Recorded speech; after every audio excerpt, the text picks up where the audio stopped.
මරණ සතිය පිළිබඳව පැහැදිලි කරන 12 වෙනි ධර්ම දේශනාවයි අද සිද්ධ කරන්න සූදානම් වෙන්නේ. පින්නතුනි මේ මරණය සිහිපත් කළ යුතු ආකාරය පිළිබඳව අපේ භාග්‍යතුන් වහන්සේ දේශනා කොට වදාළ කරුණ වලින් මේ සාකච්ඡා කරන්නේ 4 වෙනි කාරණාව. මරණය සිහිපත් කළ යුතු ආකාර 7ක් දේශනා කළා. ඒකෙන් දෙවෙනි කාරණාව පුඤ්ඤ මහත්තතෝ මහ පින් පුණ්‍යවන්තයෝ මරුණා. යස මහත්තතෝ පළවෙනි කාරණාව මහ පිරිවර ඇති අය මරුණා. පෙර පින් ඇති අය මරුණා. තාව මහත්තතෝ ශරීර බලය තිබුණ අය මරුණා. බලදාසලා බීමසේනලා යුධිෂ්ඨිර වාගේ අය පිළිබඳව ඊටාම කෙටියෙන් සිහිපත් කළා. ඊට අමතරව ඉද්දි මහත්තතෝ 4 වෙනි කාරණාව. ඒ කාරණාවෙත් අපි කරුණු ටිකක් සාකච්ඡා කළා. මහා 이르දිවන්තයෝ මරණයටපත් වුණා කියන කාරණාව. එහෙනම් මහා 이르දිවන්තයෝ ගැන කතා කරනකොට අපි සුමන සාමණේරයන් වහන්සේ ගැන තමයි කරුණු දක්ව හිටියේ. ඒ 11 වෙනි දේශනාවේ නිමාව. අනුරුද්ධ මහරහතන් වහන්සේගේ බඩේ අමාරුවට ප්‍රතිකාරයක් සඳහා අනවතප්ත විලෙන් පැන් ටිකක් ගේන්න කිව්වා. 7 අවුරුදු වයසේ සුමන සාමණේරයන් වහන්සේ අනවතප්ත විල ළඟට වඩිනකොට එතන හිටපු නාගරාජයා පැන් අරගන්න දෙන්නේ නැතුව අනවතප්ත විල වැහුවා. මට පැන් ස්වල්පයක් දෙන්න කියනකොට පුළුවන් නම් ගන්න කිව්වා. 3 පාරක්ම ඉල්ලුවා. 3 පාරම ලැබුණ උත්තරේ ඒකයි. කල්පනා කළා පැන් ගන්න එක නම් වැඩක් නෙමෙයි. ඒ වුණාට මෙයාගේ මානෙ බිඳලම පැන් ගන්න එක හොඳයි. එහෙම්මම වැඩම කළා දිව්‍ය ලෝකවලට සහ බ්‍රහ්ම ලෝකවලට. දැන් මේ වඩින ස්වාමින් වහන්සේගේ වයස කීයද? අවුරුදු 7යි. අපේ ගෙවල් වල ඉන්නවනේ අවුරුදු 7 ළමයි. ඒ දරුවෝ දිහා බලලා මේ සාමණේරයන් වහන්සේත් එහෙමයි. සියලු දෙවියන්ට බ්‍රහ්මයන්ට මතක් කළා අනවතප්ත විලගාව පොඩි යුද්ධයක් තියෙනවා. එන්න බලන්න කියලා. අවුරුදු 7ක් වයස වුණාට මහරහතන් වහන්සේ නමක් කතා කරාම කිසිම දෙවියෙකුට නෑවිත් ඉන්න බෑ. දෙවියෝ රොක්කුණා අනවතප්ත විල වටේට. සාමණේරයන් වහන්සේ ලොකු බ්‍රහ්මකයක් මවාගත්තා. බ්‍රහ්මකයක් කියහම බ්‍රහ්මකය හරි විශාලයි. සාමාන්‍යයෙන් කොයි වගේද? ධර්මයේ පැහැදිලි කරන තැනක සඳහන් කරන්නේ මගධය වාගේ ගම් 3-4ක් යට වෙනවා කියලා. ඒ කය දරාගෙන මහ පොළොවට බැස්සොත් මගධය වාගේ බිම් ප්‍රදේශ 3-4ක්වත් යට වෙනවා කියලා. අපේ රටට වැඩම කළොත් එහෙම බස්නාහිර පළාත ඉඩමදි. ඒක ඇඟකට. ඒ තරම් විශාලයි බ්‍රහ්මකය. හරි සියුම්. නමුත් කයේ ස්වභාවය. ඒ වාගේ බ්‍රහ්මකයක් මවාගෙන නායාගේ පෙනී මත සක්මන් කරන්න ගත්තා. මොන නාගරාජයෙක් වුණත් මෙච්චර බරක් උස්සගෙන ඉන්න පුළුවන් වෙයි. ටික පෙනී ඇකිලෙන්න ගත්තා. ඒ ඇකිලෙනකොට තල් කඳන් පොල් කඳන් වාගේ ජල ධාරා ඉහළට විසි වෙන්න ගත්තා. ඒකෙන්ම පැන්කෙන්ඩිය පුරවාගත්ත අහසින්ම වැඩියා. මෙයා පොකුණ වැහුවේ මෙතන ඉන්නවා එයාගේ භාර්යාව ටික නාග කන්‍යාවියෝ. ඒගොල්ලන්ට පේන්න ඕනේ තමන්ගේ ස්වාමියාගේ තේජස. මේ සාමණේරයා උඩින් ඇවිල්ලා මගේ ඔළුවෙත් කුණු වට්ටනවා කියලා තමයි මේ වෙහගත්තේ. දැන් ඉතින් පරාදයි. දැන් භාර්යාවන්ට මූණ දෙන්නත් බෑ. දෙවිවරු බ්‍රහ්මයෝ විල වට කරලා අහසේ කෝටි ගණන්. ඒතර බලන්නකෝ පරාජිතය මොකද කරන්නේ මෙතන කියලා. අන්න ඒ පරාජයෙන් මූණ හංග ගන්න සාමණේරයන් වහන්සේගේ පිටිපස්සෙන් එළෙව්වා. උන්වහන්සේ අහසින්ම වැඩලා අනුරුද්ධ මහරහතන් වහන්සේට පැන් එක පිළිගන්නවා. නාගයාත් හරි බලවත්. පිළිගන්නනකොටම නාගයාත් ළඟ. වළඳන්න එපා ස්වාමීනි කැප නෑ කියලා කිව්වා. සාමණේරයන් වහන්සේ සඳහන් කළා ස්වාමීනි කැපයි වළඳන්න කියලා. රහතන් වහන්සේලා බොරු කියන වෙයි. අනුරුද්ධ මහරහතන් වහන්සේ පැන් වැළඳුවා. තුන්වෙනි වතාවටත් පරාදයි. දැන් කේන්තිය ඉහවහ ගිහිල්ලා. ඒ වෙලාවේ සඳහන් කළා ස්වාමීනි මේ සාමණේරයා ආයෙනම් අනෝතප්ත විලපැත්තේ වන්න එපා. මරණවමයි ආවොත් කිව්වා. අනුරුද්ධ මහරහතන් වහන්සේ කතා කරලා නාගරාජයාගෙන් ඇහුවා මේ සාමණේරයා මරන්න. නාගරාජය ඔබ දන්නෝ මරන්නේ නැතියා මේ සාමණේරයන්ගේ එක ලෝම ගහක්වත් හොල්ලන්න ඔබට බෑ කියලා. දන්නව නේද කියලා ඇහුවා. දන්නවා ස්වාමීනි. දන්නවා ස්වාමීනි මට කරපු ලැජ්ජාවෙන් බේරෙන්න මං දුවගෙන ආවි කියලා. සුමන සාමණේරයන් වහන්සේ ළඟට ගිහිල්ලා කතා කරලා කියනවා ස්වාමීනි මීට පස්සේ ඔබ වහන්සේට අනෝතප්ත විලෙන් පැන් ඕනේ වුණොත් මතක තියාගන්න අනෝතප්ත විලගාව ඔබ වහන්සේගේ 16 ඉන්නවා කියලා. ඔබ වහන්සේ වඩින්න එපා. මාව මතක් කරන්න. මම පැන් ගෙනල්ලා දෙන්නම් කිව්වා. එතකොට මේ සුමන සාමණේරයන් වහන්සේ කියලා කියන්නේ අනුරුද්ධ මහරහතන් වහන්සේගේ ශිෂ්‍යයා. 80 මහා ශ්‍රාවකයන් වහන්සේ නමකගේ ශිෂ්‍යයෙක් මේ සුමන සාමණේරයන් වහන්සේ කියන්නේ. එහෙම අවදියේ 80 මහා ශ්‍රාවකයෙක් නොවි මෙහෙම 이르දියක් බලයක් තිබුණා නම් අනුරුද්ධ මහරහතන් වහන්සේට මොන තරම් බලයක් තියෙන්නේ නැද්ද? කොහොම 이르දියක් තියෙන්නේ නැද්ද? උන්වහන්සේ 80 මහා ශ්‍රාවකයෙක්. අනුරුද්ධ මහරහතන් වහන්සේ කියන්නේ දිවස්ලාභීන් අතර අග තනතුර ලැබලා හිටියේ. එහෙමනම් පින්නතුනි මේ කතාව සඳහන් කළේ මේ සතර මහා තෙරවරු. අනික විශේෂයෙන් අනුරුද්ධ මහරහතන් වහන්සේ 80 මහා ශ්‍රාවකයෙකුට වඩා ඉහළින් ඉන්නේ. සතර මහා තෙරවරු අතර. එහෙමනම් මේ සතර මහා තෙරවරුන්ට කොහොම ශක්තියක් ඇද්ද? එහෙමනම් මහා 이르දිමත් කියලා විරුදාවලිය ලබාගත්ත මහා මුගලන් මහරහතන් වහන්සේට කොහොම ශක්තියක් ඇද්ද? නමුත් අද වැඩ ඉන්නවද? ඇයි නැත්තේ? පිරිනිවන් පාලා. උන්වහන්සේලා හොයාගෙන මාරය ඇවිල්ලා. ඉතින් මෙහෙම 이르දි දක්වන්න පුළුවන් නම් 이르දියක් දක්වලා මාරයගෙනුත් බේරෙන්න තිබ්බනේ. එහෙම නේද?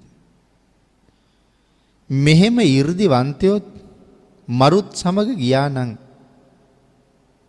නිකම්මද? 이르දියත් අරම්මයි ගිහිල්ලා තියෙන්නේ.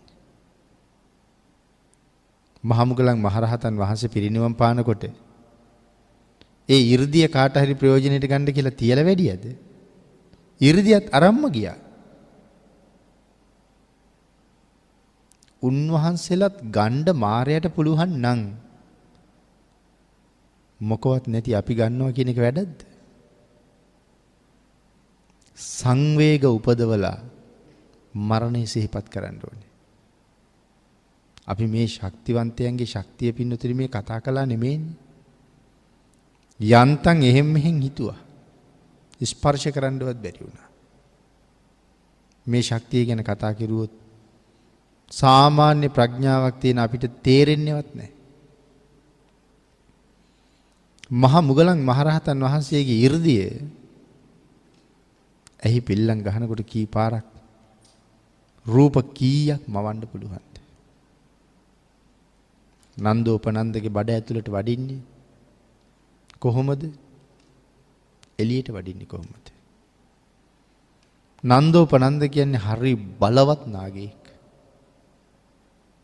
බුදුරජාණන් වහන්සේ දිව්‍ය ලෝකේ වඩිනකොට ඒත් මේ මාන්නක්කාර නාගයා දිව්‍ය ලෝකේ වැහුවා පෙනෙන්. භික්ෂූන් වහන්සේලා අහනවා ස්වාමීනි වෙනදනම් මේ හරියට වඩිනකොට දිව්‍ය ලෝකේ පේනවා. අද පේන්නේ නැහනේ. උන්වහන්සේලාට තේරෙන්නේ නැහැ මේ මොකද්ද තියෙන්නේ කියලා. ඒ තරම් විශාලයි.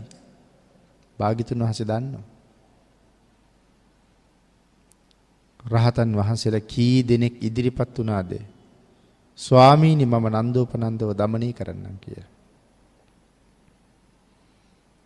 කාටවත් අවසර දුන්නේ නැහැ. ඇයි මේ නාගයා ඒ තරම්ම බලවත්. මේ 이르දිවන්තයෝ සාමාන්‍ය 이르දිවන්තයන්ටවත් භාග්‍යතුන් වහන්සේ දුන්නේ නැහැ නන්දෝපනන්ද দমনය කරන්න කියලා. එයාගේ 이르දියත් ඇහි පිල්ලම් ගහනකොට වෙනස් කරනවා. නිහින්ද සාමාන්‍ය කෙනෙකුට මෙයත් එක්ක ගැටෙන්න බෑ. නිශ්ශබ්දව ඉන්නවා මහා මුගලන් මහරහතන් වහන්සේ. ඉතින් උන්වහන්සේ දන්නවා මේ කාටත් බැරි නම් සුදුස්සට සුදුසු තැන එන්න එපේ. උන්වහන්සේට තමයි බාර දුන්නේ. ඉතින් නාගයාගේ එක නාස්පුඩුවකින් ඇතුල් වුණා. ඇතුල්ලා බඩ ඇතුලේ සක්මන් කරනවා. නාගයා වෙහෙසන්න. ඉතින් සෑහෙන වික්‍රමයක් දරුවා බෑ. මෙයා වෙහෙසන්නත් බෑ. තීරණය කළා ඇතුලේ ඉඳලා මේ වැඩේ කරන්න බෑ. යන්න ඕන එළියට. රහතන් වහන්සේගේ සිතුවිල්ලත් නාගයා දන්නවා. ඒ හින්දා කල්පනා කළා දැන් එනවා. ශ්‍රමණයා එළියට එනවා දැන්. එනවත් එක්කම විසදුමක් පිඹලා ශ්‍රමණයන් නැති කරලම දානවා කියලා. හැබැයි ඒ එන කාරණාව සිතුවිල්ලක් දැනගෙන හිටියට නාගයා හිතාගෙන හිටියේ මුගලන් මහරහතන් වහන්සේ එළියට වැඩි කියලා. නාගයා කවදාවත් බලාපොරොත්තු නොවිච්ච දෙයක් උනේ. ඇතුලෙන් එළියට ආවේ විශාල ගුරුලෙක්. ගුරුලට නාගයා කොහොමත් බයයි. ආන්ගේ වෙලාවේ අනේ ස්වාමීනි මට අභය දෙන්න කියලා ඉල්ලුවා. මේ වාගේ වික්‍රමයක් කරන්න වෙන කෙනෙකුට බැරි නිසායි මුගලන් මහරහතන් වහන්සේටම මේ බාර දුන්නේ. අතිශයින්ම නිහතමානී. එක වෙලාවක සරියුත් මහරහතන් වහන්සේට කියනවා ස්වාමීනි අපේ බුදුරජාණන් වහන්සේ ශ්‍රාවක සංඝයා වහන්සේලා අතර යම් ශ්‍රාවකයන් වහන්සේ නමක් මහා සිල්වත් කියලා කතා කළා නම් කියන්නේ මේ රහතන් වහන්සේලා ඔක්කොම සිල්වත් තමයි. ඒ සීලය ගැන අපිට හිතන්න බෑ. ඒ සිල්වතුන් අතර ඊටාම ඉහළයි කියලා කතා කළා නම් ඒ ඔබ වහන්සේ ගැන ස්වාමීනි සාරිපුත්තයන් වහන්සේ ඔබ වහන්සේ ලුණු පුරවපු මහ ලුණු කලගෙඩියක් නම් මොග්ගල්ලාන වෙච්ච මම ඒ ලුණු කලගෙඩිය ළඟ පුංචිම පුංචි ලුණු කැටයක් විතරයි කියලා. මේ අග්‍ර ශ්‍රාවකයෝ දෙන්න. සාරිපුත්තයන් වහන්සේගේ තමන්ගේ ස්වභාවය ගැන කියනවා. සරියුත් මහරහතන් වහන්සේ ඊට නොදෙවෙනි මහ පුදුම නිහතමානී බව. එක සූත්‍රයක සඳහන් කරනවා සාරිපුත්ත මොනතරම් 이르දිවන්තද? සාරිපුත්ත ඔබ මහමේරු පර්වතේ වගේ නම් මම මේ මහමේරුව පාමුල තියාපු පුංචිම පුංචි ගල් කැටයක් වගේ කියලා. මේ ගුණවන්තයන්ගේ හැටි මේ මහා 이르දිවන්තයත් අන්තිමට ඊටාම වේදනාකාරී විදිහට පිරිනිවන් පෑවා. ගුටි කාලා යටකොටු අබෑට තරමට කුඩු වෙලා පිරිනිවන් පාවා දාලා. ඒ තරම් 이르දියක් තිබුණ උන්වහන්සේට මාරයට විරුද්ධව 이르දියක් දක්වන්න බැරිද? නමුත් පුළුවන් වුණාද? උන්වහන්සේත් 이르දියත් එක්කම මරුතුලට වැඩියා නම් උන්වහන්සේ කරපු දෙයින් දූවිල්ලක්වත් නැති අපි මාරයා ළඟ මොනව කරන්නද? අපිව ග්‍රහණයට ගන්නවා කියන එක මාරයාට ඒ තරම් දෙයක්ද? එහෙනම් ඔබ මම මාරයා ළඟ මොනතරම් අසරණද? නිකන් හුළඟට අහුවෙච්ච කුඩා තනකොළ පතක් වගේ එච්චරවත් නෑ අපි. එහෙනම් ඒ කාන්තේම මැරෙනවමයි. ඒ මරණයට මම මුහුණ දෙන්න සූදානම් විය යුතුමයි කියන කාරණාව හිතා තමයි මරණ සතියට ශක්තිමත් වෙන්න ඕනේ. මරණ සතියේ ඊටාම ආනිසංස සහිත භාවනාවක්. ඒක හරියටම සම්පූර්ණ කරගන්නයි බුදුරජාණන් වහන්සේ මේ කරුණ දක්වන්නේ.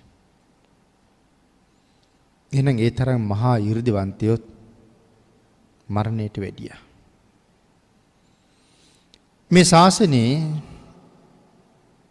දෙවනි අග්‍ර ශ්‍රාවකයන් වහන්සේ මේ ඝෝර වූ මරණයට පත්ුනේ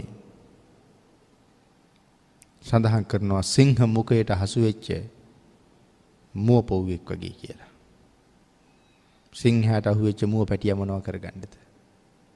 එහෙනම් මරණය ළඟ උන්වහන්සේත් මුව පොව්වෙක් වගේ කියලා සඳහන් කරනවා.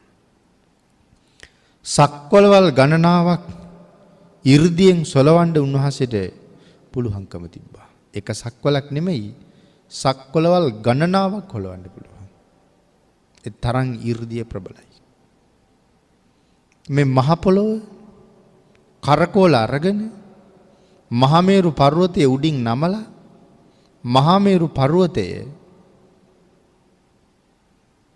මිටින් ගන්න පුළුවන් කියලා සඳහන් කරනවා. ඒතර මහ පොළොව තියෙන්නේ මහමෙර උඩ. මහමෙර මිටින් අරගෙන ඉන්නේ හරියට අපි කුඩයක් ඉහළ ගත්තා වගේ. මේ පර්වත රාජයා මිටින් අල්ලනවා කියහම ඒ 이르දිය ගැන හිතන්නවත් අපේ හිතේ ඉඩ නැහැ. නමුත් ඒ වාගේ මහා 이르දිවන්තයොත් මරු අසංගයට ගියපු බවයි මෙතන කියන්නේ. එසේනම් මාවැනි අය කෙසේද කියලා සිහිපත් කරන්න කියනවා 이르දි මහත්තතාවය. පස්වෙනි කාරණාව පින්නතුනේ පඤ්ඤා මහත්තතාවය. මහා ප්‍රඥාවන්තයෝ 이르දිවන්තයොත් මරණයට ගියා ප්‍රඥාවන්තයෝ. ලෝකනාතං තපෙත්වාන යේ චඤ්ඤේ අත්තිපානිනෝ.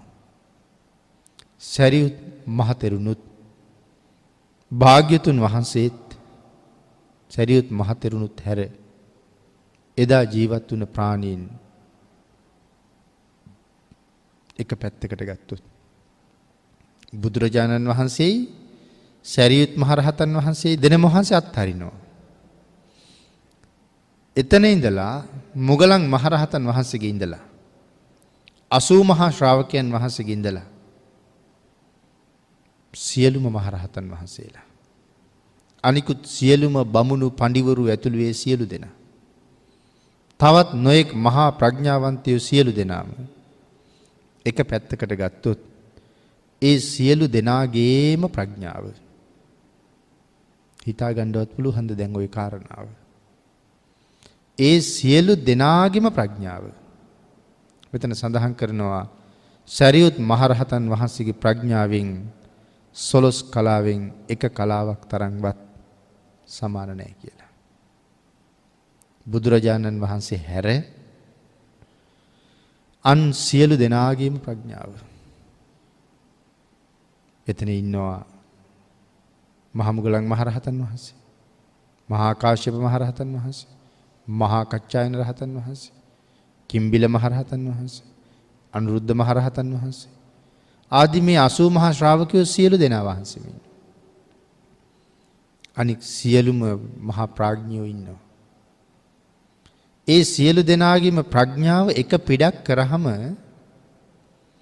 සරියුත් මහරහතන් වහන්සේගේ ප්‍රඥාවෙන් 12 කලාවෙන් එක කලාවක්වත් නැහැ කියලා කියන්නේ. මොකද්ද මේ 12 කලාව කියලා කියන්නේ? 16 වතාවක් 16න් බෙදෙනවා. අපි කියමු ඇපල් ගෙඩියක් අරගෙන අපි 16ට කැපුවා කියලා. ඒකෙන් එක කෑල්ලක් අරගෙන ඒක ආය 16ට කපනවා. ඒ කුඩා කෑල්ල 16ට කපහම ඒකෙන් එක කෑල්ලක් අරගෙන ඒක 16ට කපනවා. එහෙම කෑල්ල අරගෙන ඒක 16ට කපාගෙන යනවා 16 වතාවක්. ආන් මේ 16 වතාවේ කපලා එන එක කෑල්ලක් තමයි 12 කලාවෙන් එක කලාව කියලා කියන්නේ. ඒක මේ ඇහි පිල්ලමත් තරම්වත් නැහැ. සරියුත් මහරහතන් වහන්සේගේ ප්‍රඥාව ළඟ අන් සියල්ලන්ගේ ප්‍රඥාව එච්චරවත් නැහැ කියලා කියන්නේ. එහෙනම් මේ මහා ප්‍රඥා මොන තරම්ද කියන කාරණාව අපි කොහේ කතා කරන්නේද? බුදුරජාණන් වහන්සේට විතරක් දෙවනි වෙච්ච යම් ප්‍රඥාවන්තයෙක් මේ ශාසනයේ හිටියා නම් ඒ කවුද? සරියුත් මහරහතන් වහන්සේ විතරමයි. එහෙනම් මෙතන සඳහන් කරන්නේ ඒ මහා ප්‍රඥාවන්තයා උන්වහන්සේත් මාරයාගේ ආධිපත්‍යයට යටත් වුණා.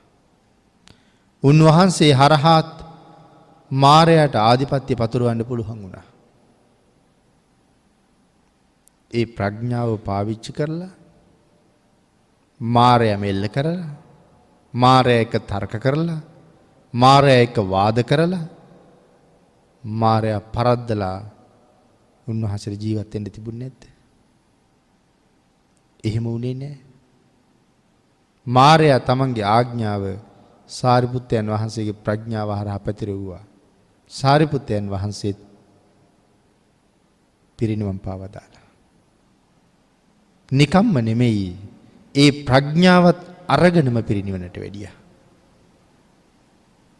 උන්වහන්සේලාගේ ප්‍රඥාව ගැන කතා කරනකොට ඔබේ මගේ ප්‍රඥාව කොහෙද?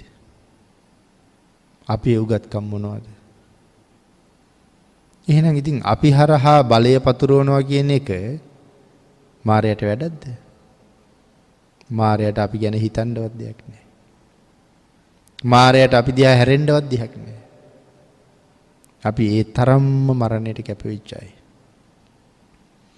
ඒ මරණය කවදා කොතන කොයි විදිහට මංගාවට එයිද කියලා කවුද දන්නේ? දැන් මේ වෙලාවෙත් එන්න පුළුවන්. ප්‍රශ්නේ තියෙන්නේ සූදානන්ද කියන එකයි. දැනුත් එන්න පුළුවන් සූදානන්ද. ඒකට තමයි උත්තර හොයන්න ඕනේ. ඒකට උත්තර හොයන්න පුළුවන්ද අතපය හතර වාරු නැතිව ගියාට පස්සේ? පුළුවන් කාලෙම තමයි හොයන්න ඕනේ. නමුත් ප්‍රඥාව නැති අය ඔය ඔක්කොම කරන්න බලාගෙන ඉන්නේ වයසට ගිහිල්ලා. අසරණයි කියලා තමයි කියන්න වෙන්නේ.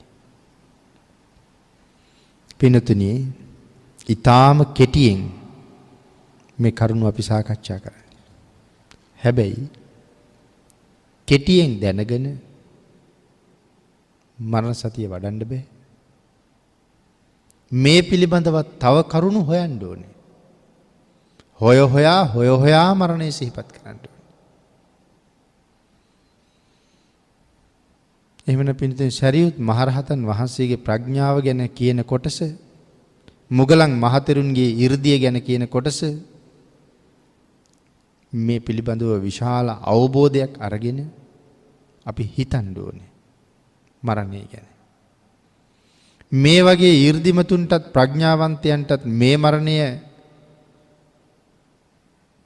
වැළඳගත්තා නම් ඊර්දිමතුන් ප්‍රඥාවන්තයන් මරණයට ගොදුරු කරගත්තා නම් මේ ප්‍රඥාවෙන් ඊර්දියෙන් මොනතරම් දේවල් කරන්න තිබුණද? නමුත් ඒක කොහොමත් කළේ නැහැ. මරණය ප්‍රබලයි. ඉතින් එහෙනම් ආයසරයක් අහන්නේ අපි කවුද කියලා. පින්නතින් මුහුදේ තියෙන රැලි, පොළවේ තියෙන වැලි, අහසේ තියෙන තරු සරියුත් මහරහතන් වහන්සේට ගණන් කරන්න පුළුවන්. කොහොමද දෙයනේ මුහුදේ තියෙන රැලි ගනින්නේ? මුහුදේ සීමාවක් තියෙනවද? අපිට හිතෙන්නේ ওই වෙරළ ගාවට ගිහිල්ලා බලහම මේක මුහුද කියලානේ. ඊට වඩා තව ටිකක් හිතන්නකෝ. අර ලෝක ගෝලි ගාවට ගිහිල්ලා. ඒකේ මුහුද නිල් පාටට පෙන්නලා තියෙනවා. ඔක කරකෝ බලන්නකෝ මුහුදේ තරම. දැන් අපි කියනවා රතු මුහුද, ගොළු මුහුද. එහෙම අපි මුහුදවල් වෙන් කරලා තියෙනවානේ. එතකොට මේ අපේ වැව්වාගේ තැන් වලින් සාගර වෙන් වෙලාද තියෙන්නේ? නෑනේ, එකම මුහුදනේ. ඒ ප්‍රදේශවල පොළවේ පිහිටීමේ හැටියට සමහර ප්‍රදේශවල රැලි නැගෙන්නේ නැහැ. රැලි නැගෙන්න හේතුවක් නැහැ. ඇයි අපේ රටේ වුණත් අපි ওই සමහර තැන්වලට ගිහිල්ලා බලහම මුහුද තියෙන්නේ හුඟක් යට. වෙරළක් නැහැ. අපි මුහුද බලන්න ගියාම එහෙම තැන්වල බලනවනේ. විශාල ගල්පර තියෙනවා. එහාට ගොඩබිම තියෙනවා. මුහුද තියෙන්නේ යට. ඉතින් රැල්ලක් පෙරලි එන්නේ වෙරළක පෙරලෙන්නේ. ඒ යට තියෙන තැන අඩි 10 ගාණක් ගැඹුරයි. ඒකේ රැලි නෑ. ඔහේ නිල් පාට ජලකඳ පැද්දි තියෙනවා. එහෙම තැන්වල ඉතින් හඬක් නැති නිසා ගොළු මුහුද කියනවා. ඒ පොළවේ ස්වභාවයට අනුව. සමහර රටවල් වල වෙරළක් නැහැ. ඉතින් නිශ්ශබ්දයි මුහුද. සමහර පාෂාණවල තියෙන වෙනස්කම් එක්ක යට තියෙන ගල්පරවල ස්වභාවයත් එක්ක වතුරේ ඇති වෙන වෙනස්කම් නිසා අපි රතු මුහුද, ගොළු මුහුද එහෙම කියනවා මිසක් වෙනස් වෙච්ච මුහුදු නෑනේ. එකම මුහුදනේ තියෙන්නේ. ඉතින් මේ මහ මුහුද රැලි ගනිනවා කියනකොට පෘථිවි ගෝලයේ 4/3 ජලය. ඒ මුහුදනේ. ඉතින් අපිට හිතා ගන්න පුළුවන් ද මේකේ රැලි ගන්නේ නැහැ කියහම. මහ පොළොවේ වැලි ගන්න පුළුවන් ද කාටද? වැලියටේ අරන් ගනින්න පුළුවන් නම් අහසේ තියෙන තරු ගණන් කරන්න පුළුවන් කාටද? සරියුත් මහරහතන් වහන්සේට ගණන් කරන්න පුළුවන් කියලා කියන්නේ අපි වාගේ අයද? බුදුරජාණන් වහන්සේ. මේ සාරිපුත්තයන්ට එහෙම කරන්න පුළුවන්. මහ මුහුද රැලිත් ගණන් කර හැකි. මහ පොළොවේ වැලිත් ගණන් කර හැකි. නිල් අහසේ තරුත් ගණන් කර හැකි කියලා සඳහන් කරන්නේ බුදුරජාණන් වහන්සේ. මේ ප්‍රඥාව තේරෙන්නේ නැහැ අපිට. ඒ මහ ප්‍රඥාවෙන් මායя කියලා කියන්නේ මොනතරම් පුංචි අංශුවක්ද? එහෙනම් බලහම ඒ මහ ප්‍රඥාව වටලන්න පුළුවන් කෙනෙක් බවට මායя පත් වෙලා. සරියුත් මහරහතන් වහන්සේ ප්‍රඥාවත් අරගෙනම මරුතුරුලට වැඩියා. මේ කරුණ දක්වන්නේ අපිට සංවේග උපදවන්න. එහෙමනම් පින්නතුනි සොයම්බු ඥාණයෙන්ම චතුරාර්ය සත්‍ය ධර්මයේ අවබෝධ කරගෙන පසේ බුද්ධත්වයේ ලබාගත් උත්තමයනුත් මරණින් මිදුන්නේ නැහැ. පච්චේක බුද්ධතු 6 වෙනි කාරණාව. මරණය ගැන හිතන 6 වෙනි ක්‍රමය. චතුරාර්ය සත්‍ය ධර්මයේ කාගෙන්වත් අහගෙනද ඉගෙන ගත්තේ? අහගෙනද අවබෝධ කළේ? සරියුත් මහරහතන් වහන්සේත් බුදුරජාණන් වහන්සේගෙන් අහලා තමයි චතුරාර්ය සත්‍ය අවබෝධ කළේ. අපේ ශාසනයේ පළවෙනි ශ්‍රාවකයන් වහන්සේ වෙච්ච කොණ්ඩඤ්ඤයන් වහන්සේත් භාග්‍යතුන් වහන්සේගෙන් මංගල ධර්ම දේශනාව ශ්‍රවණය කරලයි චතුරාර්ය සත්‍ය අවබෝධ කළේ. මහා ප්‍රඥයි. සරියුත් මහරහතන් වහන්සේ මහා ප්‍රඥා කියලා ප්‍රඥාවන්තයින් අතර අග තනතුර දීලා වෙන් කළා. භාග්‍යතුන් වහන්සේ මංගල ධර්ම දේශනාව කරන වෙලාවේ 18 කෝටියක් බ්‍රහ්ම රාජයෝ නිවන් දැක්කා. නිවන් දැකපු දෙවියන්ගේ සීමාවක් නැහැ. මිනිස්සු අතරින් එක්කෙනයි. ඉස්සරලාම මිනිස් සමාජයේ චතුරාර්ය සත්‍ය ධර්මය අවබෝධ කළ නිසා බුද්ධානුබුද්ධයි. බුදුන් අනුව ගිය නිසා මේ සත්‍ය අවබෝධ කළා. ඒ මහා ප්‍රඥාවන්තයත් එහෙනම් උන්වහන්සේත් පිරිනිවන් පෑවා. මේ ශාසනයේ මහා ප්‍රඥය හැටියට විරුදාවලිය ලැබපු සරියුත් මහරහතන් වහන්සේත් පිරිනිවන් පෑවා.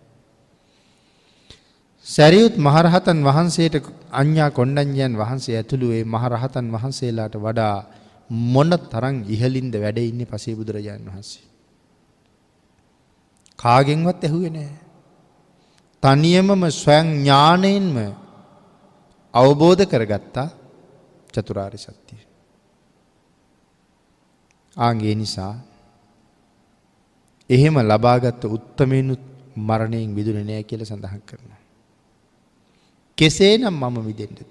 පසේ බුදුරජාණන් වහන්සේටත් මරණයෙන් මිදෙන්න බැරි වුණා නම් චතුරාර්ය සත්‍ය ධර්මය ස්වයම්බු ඥාණයෙන් අවබෝධ කරගන්න තියා ඇහුවට තේරෙන්නේ නැති අපි කොහොම මරණයෙන් බේරෙන්නද?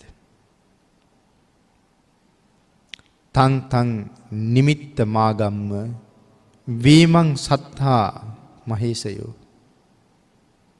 සයම්බු ඥාන තේජේන යේ පත්තා ආසවක්ඛයන් ඒක චරියා නිවාසේන කග්ග සිංහ සමූපමා තේපි නාති ගතා මච්චුං මාදීයේසු කතාවක.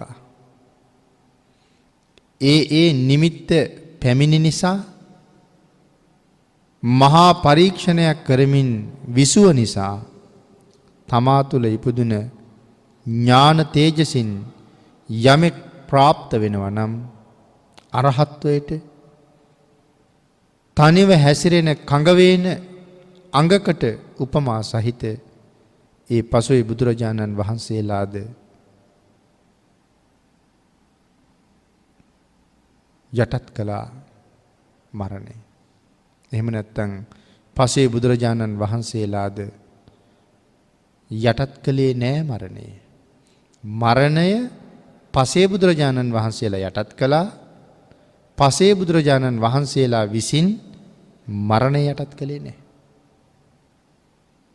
එහෙනම් මරණය කොයිතරම් ප්‍රබලද කියලායි මේ කියන්නේ.